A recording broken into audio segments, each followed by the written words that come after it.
बिस्मिल्लाहिर्रहमानिर्रहीम अस्सलाम वालेकुम नाज़रीन, मैं हकीम मोहम्मद शहबाज हूँ। आप यूट्यूब चैनल देख रहे हैं। इस वीडियो में हम बात करेंगे माल्टे खाने के हवाले से। ये किन्नू जो है आपके सामने पड़े हुए हैं।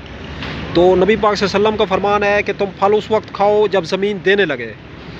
तो नाज़रीन, ये जो है जल्द को साफ़ करते हैं, जिगर और मैदे की गर्मी का बेहतरीन इलाज है। जिनको कब्ज़ है, गैस है, तेज़ाबियत है, जलन है, अल्सर है, तो उनके लिए बेहतरीन दवा है।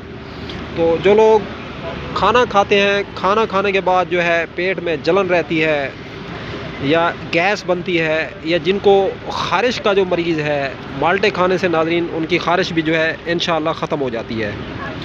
तो नाज़रीन, किन्नू के बेहतरीन और ज़बरदस्त फ़ायदे हैं, बेनिफिट हैं। इसको जो है अपनी ग़िज़ाओं में ज़रूर शामिल करें। तो अब तक के लिए इतना ही। तब तक के लिए अपना भी ख्याल रखें और इस फेसबुक पेज और यूट्यूब चैनल का भी दोस्तों। हाँ, मिले किसी भी नए वीडियो के साथ। खुदा हाफिज़।